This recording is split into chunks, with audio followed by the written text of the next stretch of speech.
ensemble, en équilibre. En principal, Monsieur le chef du troisième groupe d'opposition. Monsieur le Président, les Québécois ont compris que l'un des faits marquants du mandat de la CAQ aura été le gaspillage de fonds publics dans des investissements économiques douteux et le plus souvent énigmatiques. Le gouvernement perd en moyenne 1 milliard par année dans un bar ouvert aux subventions, des subventions aux entreprises, et ça, c'est seulement pour le Fonds de développement économique. Ce gaspillage, il est directement relié au manque de transparence de ce gouvernement. Hier encore, on apprenait qu'Investissement Québec refuse de dévoiler les informations fondamentales, les informations de base entourant le projet Flying Whales. On a mis donc collectivement en fonds publics 107 millions de dollars dans un projet. Et si on pose des questions aussi simples que quelle est l'évaluation des retombées économiques, ça, Investissement Québec n'a pas le droit de nous donner la réponse. C'est un exemple parmi tant d'autres d'un gouvernement qui est opaque et secret sur ses subventions et ses décisions financières douteuses. Donc, non seulement la CAQ investit au pif de ses ministres, elle refuse de faire preuve de la transparence élémentaire. Dans la mesure où le gouvernement a bel et bien gaspillé des milliards, l'opacité doit cesser. Donc, ma question au premier ministre, pourquoi son gouvernement maintient-il l'opacité et le secret, si ce n'est que pour gaspiller en toute quiétude? Monsieur le Premier ministre. Oui. Monsieur le Président, une de mes plus grandes fiertés depuis 7 ans, c'est quand on regarde la croissance économique du Québec par habitant, pour la première fois, on a battu l'Ontario, battu le reste du Canada. Ça n'a jamais été fait avant par les libéraux ou par le PQ. Pourquoi? Parce qu'on a doublé les investissements des entreprises grâce aux interventions d'Investissement Québec.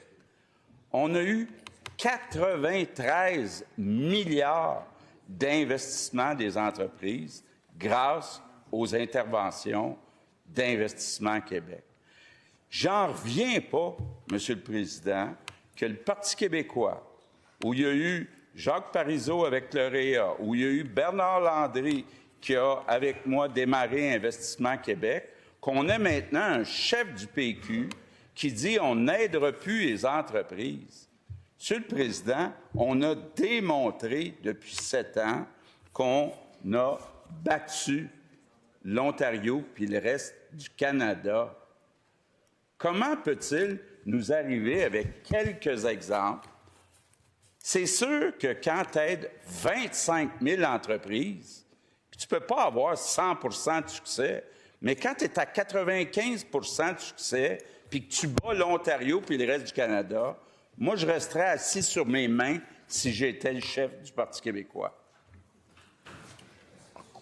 Première complémentaire, Monsieur le député de Jean Talon. Bon, 100 millions, toujours pas de ballon et surtout pas de réponse aux questions. L'opacité, c'est dans tous les domaines de l'action étatique. La semaine passée, on a refusé de dire qui sont les fournisseurs chinois des éoliennes sur la côte de Beaupré. Il y a des questions sur le travail forcé en Chine, sur le code de conduite d'Hydro-Québec, sur l'équité et la sécurité pour les entreprises québécoises, mais c'est le secret. Un secret inacceptable. La ministre va-t-elle être transparente et répondre à la question qui sont les fournisseurs chinois des éoliennes sur la côte de Beaupré? Ministre de l'Économie, de l'Innovation et de l'Énergie. Oui, écoutez, Monsieur le Président, donc je veux revenir sur le score du Parti québécois en matière d'intervention économique, parce qu'ils ont eu beaucoup moins d'interventions économiques que nous et beaucoup moins d'interventions économiques qui ont réussi. Si on regarde dans le court mandat qu'il y a eu du Parti québécois, il y a plusieurs années, Cimenterie Mécanisme, le PQ avait engendré des pertes de 472 millions de dollars. 472 millions de dollars, ça c'est en 2014. De l'argent de 2014 dans la cimenterie Mécanisme, pour lequel il n'y avait eu aucun BAP. Alors, en matière de score, on peut aussi rappeler que Gaspésia avait engendré des pertes de 253 millions de dollars sous le gouvernement péquiste. Alors, je pense que c'est... Merci. Madame la députée, deuxième complémentaire, Madame la députée de Terrebonne. Toujours pas de réponse alors que les bris de transparence s'accumulent depuis 7 ans du côté de la CAQ. On nous a refusé tour à tour l'étude de McKinsey sur la filière batterie, les contrats de gré à gré pendant la pandémie, la proportion des prêts pardonnables, Flying Whales, les pales chinoises. C'est assez et c'est trop. On dépose dès maintenant une demande d'accès à l'information pour l'ensemble de ces dossiers-là. On s'attend à obtenir des réponses. Et je vous le dis, les Québécois, eux, veulent savoir qu'est-ce que fait la CAQ avec leur argent. Madame la ministre de l'Économie, de l'Innovation et de l'Énergie. S'il vous plaît.